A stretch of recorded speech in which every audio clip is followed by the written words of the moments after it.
Hi, my name is Rachel. I am a Shidokan student. This is my Learning Circle presentation. What do you think is the most important defense move for girls? What about offense? The most important self-defense for the move that a girl can have is to be aware of her surroundings. If you're aware of your surroundings and where the local 7-Elevens are and where you have your out, that is the best thing you can do on the street, is to know who is around you and what is around you and where your escape routes are. As for offensive moves, the best moves a girl can have is her palm heel strike to the throat or to the eyes, any finger to the eyes. What you want to do as a female in a defensive position is hit any point that will cause an immediate physiological effect on your opponent, and that is your throat and your eyes.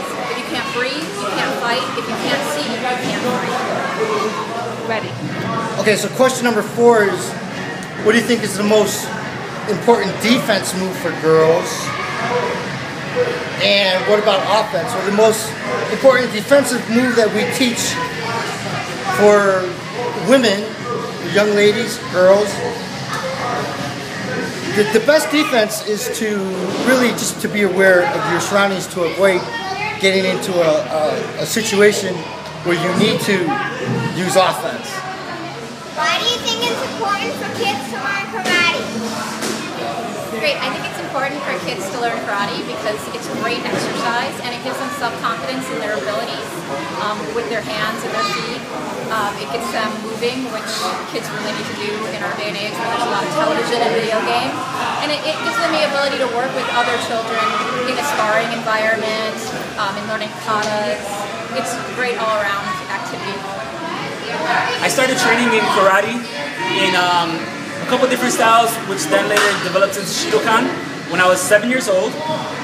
I believe it's very important, and why I would pass this on is for discipline, for fun, definitely for fun and discipline, self-control, self-defense, and then everything else that falls under that is your balance, your flexibility, coordination, and it really helps you with life on a whole. Are there more styles to Shidokan than the ones that we learn in the dojo?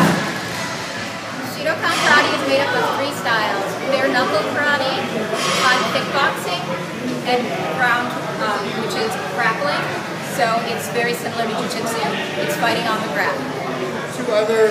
More than 3 different styles of Shidokan. Well, Shidokan's one style, but it's made up of different components. The first component would be bare knuckle karate. All karate is interpreted as bare knuckle, but bare knuckle karate, Shidokan is known for bare knuckle karate because this is how we compete. We compete. Shidokan is the triathlon of martial arts. In our style and in our tournaments, we cover traditional bare knuckle karate, which has its 3 components of kihon, kumite, and kata. And then we also took on the influence of the Muay Thai, which is 8 limbs, striking with your elbow, knees, punches, and kicks, and then the grappling aspect. We also work some different takedowns that are adapted from judo, plus some jiu-jitsu moves as well on the ground.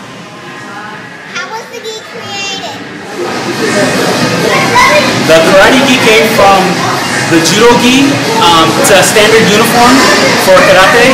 It's lighter weight for all the strikes, the punches, kicks, knees, and elbows that we use for those techniques. About how many black belt katas are there?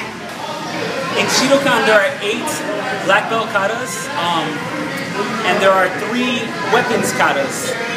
The importance of kata is it's considered the dance of Shidokan, meaning you cover the bunkai, which is the basics for your proper stances, because all your power comes from the ground up. So it's very important that you get your technique down, because power comes from speed and technique. The 8 katas are Shikono kata, Basai kata, Sanchin, Kanku, Geksai Dai, Geksai Sho, and Saifa. And the 3 weapons katas that we learn is with the bow, the nunchakus, and the sais. Thanks. I hope you enjoyed my presentation.